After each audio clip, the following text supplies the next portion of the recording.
Good evening student. आज हम पढ़ने जा रहे हैं वेक्टर एनालिसिस का चैप्टर, जिसमें मोशन इन प्लेन में वेक्टर का इंट्रोडक्शन है। तो थोड़ा सा इंट्रोडक्शन करेंगे, इसके बाद हम शुरू करेंगे। ठीक है। तो यहाँ पे देखिए, there are two types of physical quantities. दो तरीके की आपकी फिजिकल क्वांटिटीज होती हैं। कौन कौन सी? एक स्केलर और एक वेक्टर। और भी होती हैं, एक टेंसर भी है, लेकिन आपके लेवल पे आपको अभी सिर्फ स्केलर क्वांटिटीज और वेक्टर क्वांटिटीज ही पढ़नी है। ठीक है। तो आप यहाँ देखिए, सबसे पहले स्केलर क्वांटिटी डेफिनेशन पढ़ लेना इनफ नहीं है, उसको बहुत अच्छे से समझना बहुत जरूरी है। ठीक है। हम डेफिनेशन पढ़ लें और उसको रट लें, फिर ये नहीं हो जाता है। ठीक है। तो स्केलर क्वांटिटीज हैं क्या? स्केलर क्वांटिटीज हैं आपकी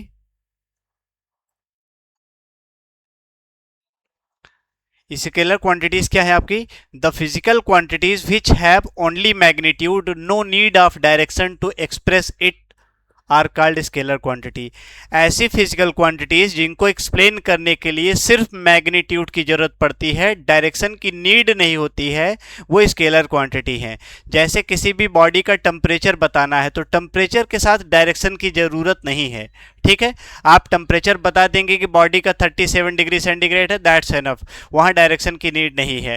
ठीक है। किसी भी बॉडी का मास बताना है, तो मास आप बता देंगे, उसमें डायरेक्शन की नीड नहीं है। ठीक है। टाइम आपको बताना है, तो आप टाइम बता देंगे, उसमें डायरेक्शन की नीड नहीं है। तो ऐसी बहुत सारी फिजिकल क्वांटिटीज हैं जिनको एक्सप्रेस करने के लिए डायरेक्शन की जरूरत नहीं पड़ती, वो स्केलर क्वांटिटीज हैं। ठीक है।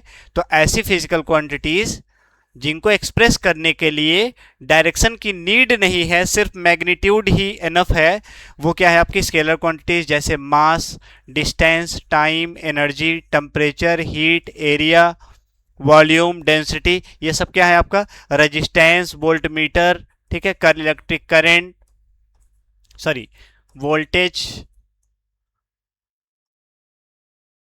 कंडक्टिविटी, रेजिस्टिविटी, ये सब क्या है? ये सब आपकी स्केलर क्वांटिटीज हैं। फिर आपका आता है वेक्टर क्वांटिटी। क्या है? The physical quantities which have magnitude as well as direction is needed to express it. ऐसी फिजिकल क्वांटिटीज जिनके पास मैग्नीट्यूड तो है, लेकिन डायरेक्शन की भी जरूरत है उनको एक्सप्रेस करने के लिए। बिना डायरेक्शन के आप उनको एक्सप्रेस नहीं कर सकते हैं। The physical quantities which have magnitude as well as direction is necessary to express it are called vector quantities. ऐसी क्वांटिटीज को क्या बोलेंगे? वेक्टर क्वांटिटीज बोलेंगे। ठीक है। जैसे डिस्प्लेसमेंट, वेलोसिटी, एक्सीलरेशन, फोर्स। अब अगर हमने आपसे ही कह दिया कि आप फोर्स लगाइए, ठीक है, तो आप सबसे पहले ये पूछेंगे, सर किधर फोर्स लगाना है? सर किधर फोर्स लगाना है? किस डायरेक्शन में फोर्स लगाना है? हमने बोल दिया गाड़ी को धक्का देना है। ठीक है। तो आप गाड़ी को धक्का देना है तो किधर? इधर या इधर? किधर धक्का देना है आपको? ठीक है। तो आप डायरेक्शन पूछते हैं। बिना डायरेक्शन के आप जो है फोर्स को एक्सप्रेस नहीं कर सकते। ऐसे इम्पल्स है, लीनियर मोमेंटम है, और इलेक्ट्रिक डेंसिटी आपके सिलेबस का भी पार्ट नहीं है। इलेक्ट्रिक डेंसिटी भी आपकी वेक्टर क्वांटिटीज है। ठीक है। तो किसी भी वेक्टर को जो रिप्रेजेंटेशन है, रिप्रेजेंटेशन ऑफ वेक्टर, ज्योमेट्रिकली एक वेक्टर को कैसे रिप्रेजेंट किया जाता है, आइए उसको हम देखते हैं नेक्स्ट स्लाइड में।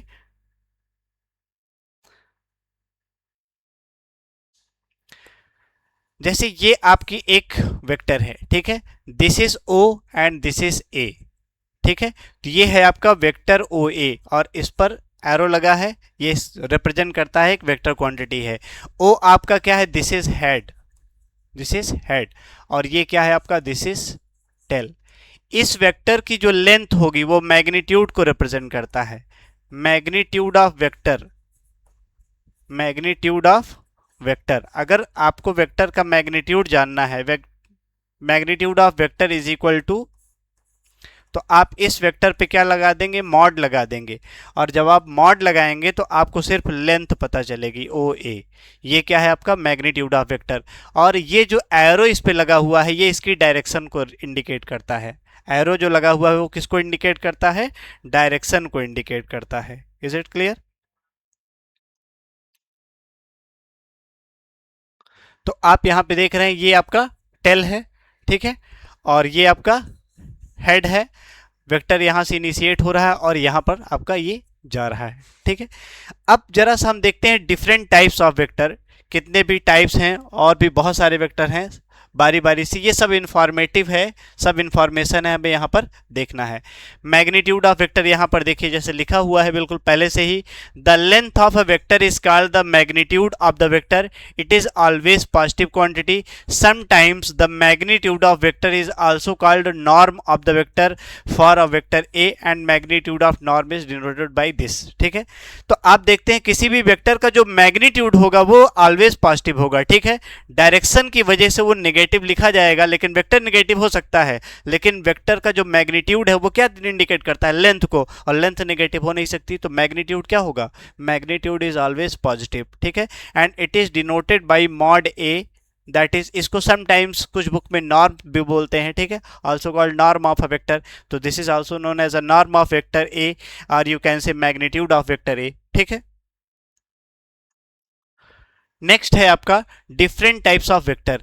आइए जरा सा यहाँ पे हम डिफरेंट टाइप्स ऑफ वेक्टर देख लेते हैं। इक्वल वेक्टर्स क्या है, two vectors A and B are said to be equal if they have equal magnitude and same direction. अगर दो वेक्टर एक ही डायरेक्शन में हैं, एक ही डायरेक्शन में हैं और इक्वल मैग्नीट्यूड ऑक्यूपाई करते हैं, तो इसका मतलब वो दोनों वेक्टर इक्वल हैं। तो अगर आप दो वेक्टर को तभी इक्वल कह पाएंगे जब उनका मैग्नीट्यूड इक्वल हो, mod A is equal to mod B and A parallel to vector B, means vector A B दोनों सेम डायरेक्शन में हैं, तब आप बोल सकते हैं वेक्टर ए बी के इक्वल है। जैसे यहाँ पर देखिए एक वेक्टर ये है आपका, this is vector A, okay, और एक वेक्टर बी ये है आपका, दिस इज वेक्टर बी। यहाँ पर दोनों की लेंथ सेम है, दोनों की लेंथ क्या है आपकी, सेम है। वेक्टर ए का mod is equal to mod of vector B, okay, दोनों की लेंथ सेम है, लेकिन दोनों इक्वल वेक्टर नहीं है, क्योंकि यहाँ आप देख रहे हैं, आपको डायग्राम से ही दिख रहा है कि डायरेक्शन क्या है, अलग अलग है। तो इसका मतलब है ये पैरेलल नहीं है, ये पैरेलल नहीं है, इसीलिए इक्वल वेक्टर नहीं है। ठीक है, तो इक्वल वेक्टर होने के लिए दोनों का मैग्नीट्यूड इक्वल होना जरूरी है और दोनों वेक्टर क्या होने चाहिए, पैरेलल, तभी वो इक्वल वेक्टर होंगे। ठीक है, नेक्स्ट आते हैं हम अनइक्वल वेक्टर्स। अच्छा, अनइक्वल होने में या तो मैग्नीट्यूड अनइक्वल हो जाए या तो डायरेक्शन अनइक्वल हो जाए, तो वेक्टर क्या हो जाएगा, अनइक्वल हो जाएगा। तो vector A and B are said to be unequal if either magnitude or direction representation of the same physical quantity are not same। ठीक है, सेम फिजिकल क्वांटिटी होनी चाहिए। अब ये ना हो कि पता चला अब एक डिस्प्लेसमेंट है और दूसरा क्या है आपका, वेलोसिटी है, ये डिस्प्लेसमेंट है और वेलोसिटी है, और यहाँ हम इसकी लेंथ और डायरेक्शन सेम कर रहे हैं, तो सेम फिजिकल क्वांटिटी भी होना चाहिए आपकी। ठीक है, सेम फिजिकल क्वांटिटी, तो सेम फिजिकल क्वांटिटी वहाँ पे भी था, प्रीवियस स्लाइड में भी था, यहाँ पर सेम फिजिकल क्वांटिटी की बात है। यहाँ पर यहाँ इस चीज़ को ध्यान देना है कि सेम फिजिकल क्वांटिटी होनी चाहिए। ठीक है, मैग्नीट्यूड इक्वल हो गया, डायरेक्शन सेम हो गई, वेक्टर इक्वल तभी होगा जब उस सेम फिजिकल क्वांटिटी का वेक्टर हो। ठीक है, ऐसा ना हो कि वेलोसिटी और डिस्प्लेसमेंट को आप मैच करा रहे हो। ठीक है, तो अनइक्वल वेक्टर्स के लिए अगर जैसे वेक्टर ये है और यहाँ पर ये वेक्टर आप देख रहे हैं, ये दोनों वेक्टर का आप देख रहा है लेंथ सेम लग रही है आपको, और लेंथ सेम है भी दोनों की, लेकिन डायरेक्शन क्या है, एंटी पैरेलल है, इसलिए अनइक्वल वेक्टर्स हैं। इस तरीके से भी सिचुएशन हो सकती है आपकी। जैसे बहुत सिंपल है, आप दोनों सेम डायरेक्शन में बना दीजिए, एक का मैग्नीट्यूड कम है और एक का मैग्नीट्यूड आपका ज़्यादा है। ठीक है, तो आप यहाँ पर भी वेक्टर ए वेक्टर बी के इक्वल नहीं है। ठीक है, क्यों नहीं है, क्योंकि A parallel B, A B के पैरेलल तो है, but magnitude of A does not equal to magnitude of B. यहां पर क्या है, यहां पर mod of A is equal to mod of B, equal तो है लेकिन but A does not parallel to B, A B के पैरेलल नहीं है, एंटी पैरेलल है। ठीक है, तो इस वजह से ये अनइक्वल वेक्टर्स हैं। अब आइए जरा सा इसके बाद हम देखते हैं कोलिनियर वेक्टर क्या है। तो नाम से ही बिल्कुल क्लियर है, कोलिनियर वेक्टर। कोलिनियर वेक्टर का मतलब है two vectors are said to be collinear if they are acting same direction और अपोजिट डायरेक्शन। अगर दो वेक्टर एक ही डायरेक्शन में काम कर रहे हों या एक दूसरे के अपोजिट काम कर रहे हो तो उनको कोलिनियर वेक्टर कहते हैं। मीन्स टू पैरेलल और anti parallel vector are said to be collinear, एक ही लाइन में है। कोलिनियर का मतलब जैसे एक वेक्टर ये है आपका और दूसरा वेक्टर ये है, तो यहां पर वेक्टर ए वेक्टर बी ये क्या है आपके दोनों वेक्टर कोलिनियर हैं और ये भी कोलिनियर है आपका। जैसे वेक्टर ए आपका ये है और वेक्टर बी अपोजिट है तो भी आपका ये क्या है कोलिनियर है। तो the vectors which are either parallel और anti parallel are known as collinear vector. The angle between collinear vectors is always 0 और 180 डिग्री। अगर दो वेक्टर्स के बीच में एंगल या तो 0 डिग्री है या 180 डिग्री है तो वो कोलिनियर होंगे। अब कोलिनियर में भी आपका पैरेलल आता है और एंटी पैरेलल आता है। अगर दो वेक्टर्स के बीच में एंगल 0 डिग्री है तो आप उनको पैरेलल बोलेंगे और दो वेक्टर्स के बीच में अगर एंगल 180 डिग्री है तो आप उनको एंटी पैरेलल वेक्टर्स बोलेंगे। ठीक है, जैसे पैरेलल वेक्टर्स क्या हैं, two vectors A and B are said to be parallel vectors when they are acting in the same direction. अगर दो वेक्टर एक ही डायरेक्शन में एक्ट कर रहे हैं और दोनों के बीच में एंगल अगर 0 डिग्री है तो वो पैरेलल वेक्टर हो गए आपके। ठीक है, और एंटी पैरेलल वेक्टर क्या है, जब दो वेक्टर्स अपोजिट डायरेक्शन में काम कर रहे हैं और उनके बीच में एंगल कितना है 180 डिग्री है तो उस सिचुएशन में क्या हो जाएंगे, ये एंटी पैरेलल वेक्टर हो जाएंगे। जैसे यहाँ पर देखिए वेक्टर ए है आपका ये और वेक्टर बी है, दोनों एक ही डायरेक्शन में काम कर रहे हैं। यहाँ पर मैग्नीट्यूड से मतलब नहीं है, यहाँ सिर्फ एंगल से मतलब है। दोनों के बीच में एंगल कितना है यहाँ पर थीटा 0 डिग्री, ये पैरेलल वेक्टर है। यहाँ दोनों वेक्टर्स देख लीजिए, मैग्नीट्यूड से मतलब नहीं है। ठीक है, एक वेक्टर इधर है और एक वेक्टर आपका इधर है, दोनों के बीच में एंगल कितना है 180 डिग्री है और ये क्या हो गए आपके, this is anti parallel vector. And what about unit vector. Unit vector क्या है, नाम से क्लियर है, यूनिट का मतलब 1। यूनिट का मतलब 1, एक ऐसा वेक्टर जिसका मैग्नीट्यूड 1 होता है वो क्या हो जाएगा आपका यूनिट वेक्टर। तो a vector divided by its magnitude is a unit vector and unit vector A is denoted by a cap। किससे डिनोट किया जाता है, a cap से। आइए बहुत आसान है, इसको भी हम देख लेते हैं। जैसे एक वेक्टर है, आप देखिए ये वेक्टर है आपका। ठीक है, तो अगर किसी भी वेक्टर को लिखा जाता है तो इस वेक्टर में दो चीजें इंक्लूडेड हैं। ठीक है, एक तो इसका मैग्नीट्यूड है और एक साथ में इसकी डायरेक्शन है। तो इसकी डायरेक्शन को डिनोट किया जाता है ए कैप से। एक वेक्टर में दो ही चीज होती है, एक उसका मैग्नीट्यूड होता है और एक क्या होता है उसकी यूनिट होती है, उसकी डायरेक्शन होती है। तो ये उसकी डायरेक्शन है। ठीक है, अगर आपको ए कैप फाइंड करना है तो बहुत इजी है, आप क्या करिए वेक्टर ए को उसके मैग्नीट्यूड से आप डिवाइड कर दीजिए, उसके मैग्नीट्यूड से क्या कर दीजिए डिवाइड कर दीजिए, और आप जब उसके मैग्नीट्यूड से डिवाइड करेंगे तब आपको यूनिट वेक्टर मिल जाएगा। अच्छा, अगर इसको हम ऑर्थोगोनल के टर्म में बात करें तो बहुत सिंपल है और ये न्यूमेरिकल में आपकी काफी हेल्प करेगा। इसको हम इरेज कर रहे हैं। Okay class, this is vector A. Okay, अगर यही वेक्टर आपका मान लीजिए ऐसे दिया हुआ हो, आपको ऑर्थोगोनल यूनिट वेक्टर के टर्म में दिया हो, vector A is equal to A X I cap A Y J cap plus A Z K cap. अब अगर आपसे पूछा जाए यहां पर यूनिट वेक्टर आपको बताना है तो यूनिट वेक्टर आपके लिए बहुत आसान है। आप क्या पढ़ के आए हैं, आप पढ़ के आए हैं this is mod of and this is the A cap.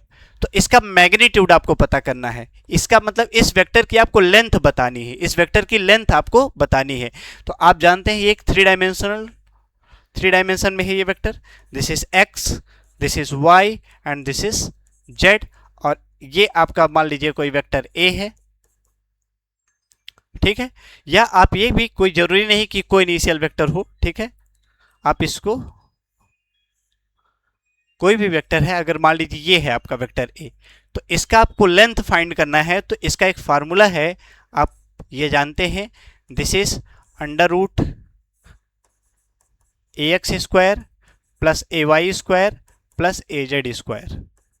ठीक है, ये टू डायमेंशनल के लिए आपको मैं यहां दिखा दे रहा हूं। आप टू डायमेंशनल के लिए अगर देख जाएंगे कैसे मैग्नीट्यूड होता है तो वही सेम अप्लाई होता है आपका थ्री डायमेंशनल के लिए। जैसे यहां पर ये वेक्टर है, मान लीजिए ये वेक्टर है आपका आर।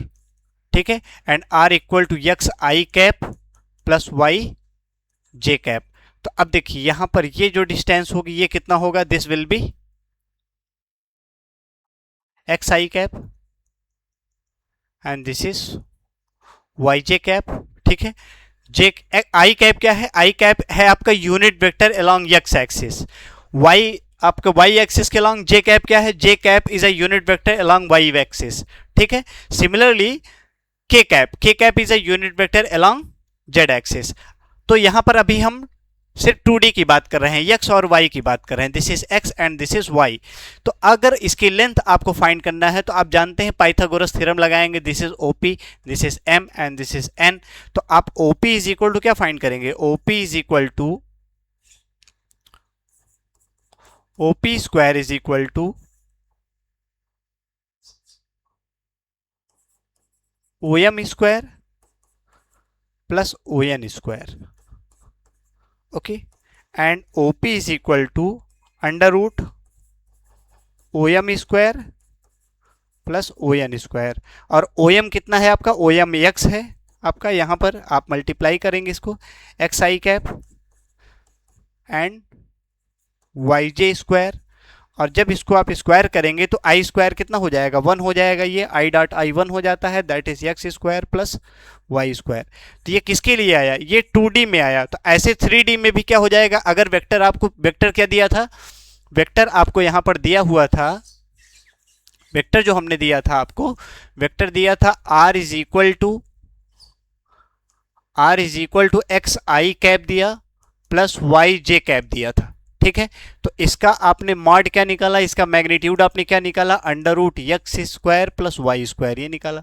लेकिन अगर वही आपको मैं 3 डायमेंशन में दे दूं, x I cap Y J cap plus Z K cap, तो उस सिचुएशन में आप इसका मॉड क्या बताएंगे, उसका मॉड हो जाएगा X square plus Y square plus Z square. Is it clear. तो यहां पर देखिए ये मॉड हो गया। अब यहां पर यूनिट वेक्टर निकालना है, तो यूनिट वेक्टर क्या हो जाएगा, unit vector will be vector A divided by A X square plus A Y square plus A Z square, ठीक है। और इसको आप यहां पर क्या करेंगे, इस पे जब न्यूमेरिकल्स की प्रैक्टिस हम करेंगे तो ये बहुत आसान सा लगने लगेगा आपको। अगर ये थोड़ा बहुत भी अगर आपको टफ लग रहा है तो ये बिल्कुल टफ मत समझिए इसको आप, ये बहुत आसान है, ठीक है। अभी जब इस पे हम न्यूमेरिकल की प्रैक्टिस करेंगे तो ये आपको बहुत आसान लगने लगेगा, ठीक है। यूनिट वेक्टर ए की वैल्यू आप रख दीजिए, this is A X I cap plus A Y J cap plus A Z K cap upon under root A X square plus A Y square plus A Z square, ठीक है। यह आपने देखा, ठीक है। तो ये वैल्यूज आप रखेंगे, जब इसको आप सेपरेट करेंगे तो A X upon under root A X square plus Y square A Z square हो जाएगा, plus A Y upon this and A Z upon this. तो इस तरीके से आप यूनिट वेक्टर कैलकुलेट कर लेंगे, ओके। अब आइए, ये हम आपको बता रहे हैं यहाँ इसको न्यूमेरिकल आप कैसे टैकल करेंगे। जब अगर कोई न्यूमेरिकल आपको ऐसे दे दिया जाएगा, आपको वेक्टर दे दिया जाएगा और कहा जाएगा कि आप इसका यूनिट वेक्टर बताइए, ठीक है, तो इसमें डायरेक्शन कोसाइंस भी है, वो आप मैथ्स में पढ़ेंगे, इसमें फिजिक्स में उतनी उसकी नीड अभी नहीं है, ठीक है। जैसे यहाँ पर ये देखिए दिया हुआ है, एक वेक्टर दिया हुआ है, तो ये उसका क्या है, मॉडुलस है, दैट इज मैग्नीट्यूड, और ये क्या है, उसकी यूनिट वेक्टर है। देखो यहाँ पर ये यूनिट वेक्टर को इंडिकेट करता है, यूनिट वेक्टर, और ये पूरा का पूरा आपका क्या है, वेक्टर है, ठीक है। तो ऑर्थोगोनल यूनिट वेक्टर्स क्या है, ऑर्थोगोनल का मतलब है म्यूचुअली परपेंडिकुलर, ठीक है। और ये ऑर्थोगोनल वेक्टर्स आपके कौन से हैं, there are 3 kinds of non unit vectors, 3 non unit vector हैं जिनको आप जानते हैं, जो पूरी तरीके से नॉन है, ठीक है। कोई उसमें कोई भी फैक्टर अननोन नहीं है, हमें डायरेक्शन भी पता है और उस यूनिट वेक्टर है तो मैग्नीट्यूड भी पता है। तो वो आपका आई कैप है। आई कैप क्या है, unit vector along X axis. J cap क्या है आपका, unit vector along Y axis. और के कैप क्या है, unit vector along Z axis. तो ये इंफॉर्मेशन आपका, ये जस्ट इंफॉर्मेशन है, ये नथिंग एल्स, ठीक है। अब आप देखिए यहां पर वेक्टर एडिशन, तो अभी इस पे हमें न्यूमेरिकल भी करना है, नेक्स्ट स्लाइड में, नेक्स्ट लेक्चर में हम इस पे न्यूमेरिकल की भी प्रैक्टिस करेंगे। लेकिन अभी जरा सा इस पे कुछ चीजें हैं जो हमें जानना बहुत जरूरी है। जैसे वेक्टर एडिशन, वेक्टर एडिशन के टोटल 3 मेथड्स हैं। कितने हैं, टोटल 3 मेथड हैं। तो पहला और दूसरा 2 मेथड है, 2 वेक्टर्स को ऐड करने के लिए, और तीसरा है मोर देन 2 वेक्टर्स के लिए। तो पहला है आपका triangle law of vector addition, triangle law of vector addition.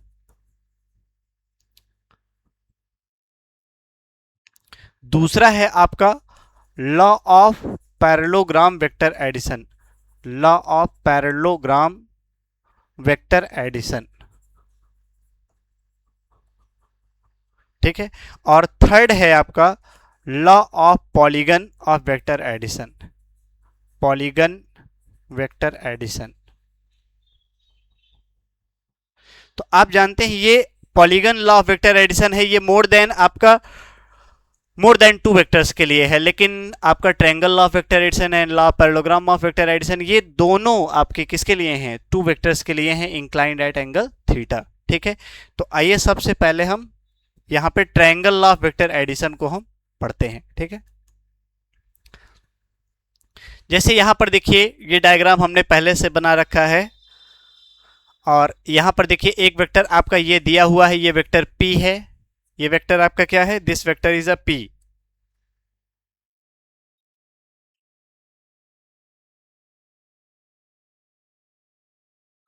ये वेक्टर P है, और एक वेक्टर आपका Q है, एक वेक्टर क्या है, ये Q है।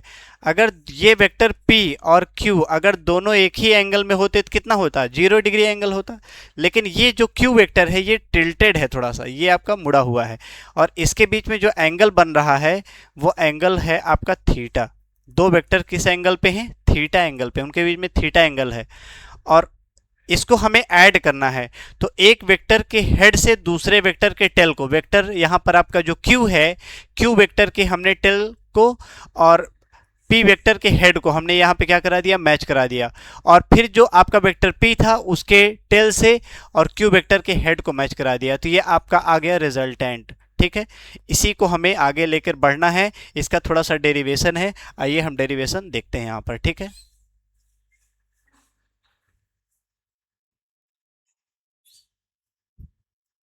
तो इन ट्रायंगल OCB, ट्रायंगल आप इसमें दिख रहा है, ये आपका O है, ये C है, और ये क्या है आपका B है। OCB कैसा ट्रायंगल है, राइट एंगल ट्रायंगल है, और राइट एंगल ट्रायंगल में आप जानते हैं पाइथागोरस थ्योरम आप लगा सकते हैं बहुत easily, OB square, this is OB square is equal to OC square, this is OC square is equal to BC square, and this is the BC square. ठीक है, and OC again is splitted in OA plus AC। ठीक है, तो आपने OC की जगह रखा OA plus AC, and OB square equal to OA square plus AC square plus BC square, and this is the formula of A square plus B square, A plus B to the whole square. Okay, and now this is OA square, AC square, and 2OA AC and BC square. अब इसमें देखिए कुछ change हमें करना है, क्या change करना है इस ट्रायंगल में, अगर आपका ये क्या है, ये आपका दिस इज AB, ये क्या है AB, तो ये लेंथ आपकी BC कितना होगा, यहां पर जो BC होगा बेटा ये हो जाएगा आपका AB साइन थीटा, क्या हो जाएगा, AB साइन थीटा, और ये जो AC है आपका AC, ये AC कितना होगा, AC will be AB cos theta. बस इतना सा आपको करना है, इसके बाद ये बिल्कुल कुछ है नहीं इसमें। ठीक है, आइए यहां पर हम आपको दिखाते हैं, sine theta equal to BC upon AB and cos theta equal AC upon AB, तो BC equal to AB sine theta और AC equal to AB cos theta, जो हमने यहाँ बताया था। यहाँ पर देख लीजिए, आपको हमने क्या कहा था, यहाँ पर हमने कहा कि जो BC है वो कितना है आपका, BC जो है वो आपका AB साइन थीटा है। क्यों, क्योंकि साइन थीटा इक्वल होता है BC upon AB, that is perpendicular upon hypotenuse, and AC कितना है आपका, AC is equal to AB cos theta है। ये क्यों है, क्योंकि cos theta equal to AC आपका क्या होता है, बेस अपान हाइपोटेनस। ठीक है, अब यहां पर इन दोनों वैल्यूज को आप यहां पे यूज करेंगे। ठीक है, ये इन दोनों वैल्यूज को आप यूज करेंगे, OB square equal to OA square plus AC square 2OA OC plus BC, ये एक लाइन को हमने रिपीट कर दिया। ठीक है, और रिपीट किया, OA की जगह हमने P रख दिया, AC आपका क्या है, देखिए AC आपका AB cos थीटा है, यहाँ हमने AB cos थीटा रख दिया, फिर 2OA, OA आपका P को डिनोट करता है, और AC फिर AB cos थीटा को डिनोट कर रहा है। ठीक है, यहाँ से AB cos थीटा आपने पुट कर लिया, एंड BC क्या है, BC आपका यहाँ पे देख लीजिए AB साइन थीटा है, तो ये आपका AB साइन थीटा स्क्वायर और AB cos स्क्वायर थीटा, इन दोनों को आप क्या करेंगे, दोनों को एक साथ लिखेंगे यहां पर, और AB इक्वल टू है कितना, यहां पर AB इक्वल टू है आपका Q, AB इक्वल टू कितना है यहां पर देख लीजिए AB आपका कितना है Q। ठीक है, तो आप यहां पर AB आप इसमें से कॉमन ले लेंगे, इसको मैं यहां से लाइन में आपके लिए फिर से लिख दे रहा हूं, this is R square is equal to P square plus AB है आपका, तो Q स्क्वायर को आप कॉमन ले लीजिए, that is cos square theta, और प्लस यहाँ पर भी आपका देखिए AB साइन थीटा है, और AB कितना है आपका Q स्क्वायर को आपने कॉमन ले लिया, अंदर क्या रह गया, साइन स्क्वायर थीटा, और फिर इसके बाद है 2PQ। ठीक है, तो 2pq cos थीटा, ओके। और ये क्या हो जाएगा, this will be 1 and this is p square plus q square और cos square theta plus sin square theta is equal to 1, okay. तो this is p square, this is q square plus 2pq cos theta, 2pq cos theta and this is r square. और यहां पे अब आसान है आपको r की value करना, आप इसको अंडर रूट कर दीजिए, ठीक है। तो r will be under root p square plus q square plus 2pq cos theta. तो ये तो आपको क्या आ गया, दिस इज द मैग्नीट्यूड। ये जो वेक्टर रिजल्टेंट वेक्टर आया, दो वेक्टर को ऐड किया हमने ना, p और q को ऐड किया और दोनों के बीच में एंगल कितना था, थीटा एंगल था, दोनों थीटा एंगल पर इंक्लाइंड थे और ये उसका रिजल्टेंट आया। लेकिन अभी डायरेक्शन बाकी है, तो आइए जरा सा हम डायरेक्शन भी देख लेते हैं। डायरेक्शन क्या होगी, यहां पे अगर हम डायरेक्शन की बात करें तो बहुत सिंपल है। डायरेक्शन भी यहां से आप कैलकुलेट कर सकते हैं। Direction in triangle O C B में आप देखिए tan beta is equal to क्या हो जाएगा, perpendicular upon base, that is BC upon OC and BC is upon OC को आप क्या लिख सकते हैं, OA प्लस AC, ओके।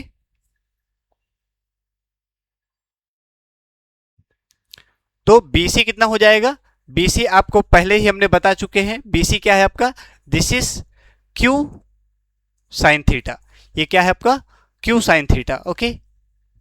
और AC कितना है आपका, this is Q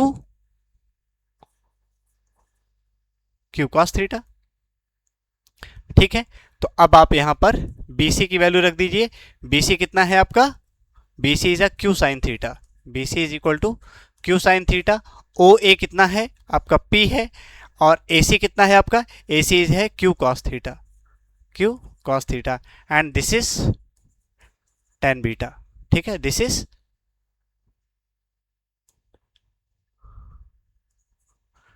tan beta.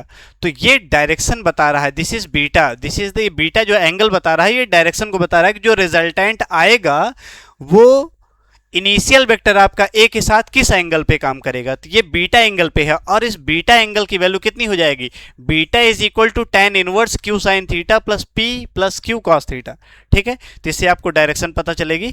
इस पे ज्यादा से ज्यादा जब हम न्यूमेरिकल अटेम्प्ट करेंगे तभी ये कॉन्सेप्ट और क्लियर होगा, ठीक है। ये तो सिर्फ सिंपल डेरिवेशन था। तो नेक्स्ट क्लास में हम तैयार रहेंगे आप लोग, ठीक है। नेक्स्ट क्लास में हम न्यूमेरिकल्स भी अटेम्प्ट करेंगे, ओके। Thank you class.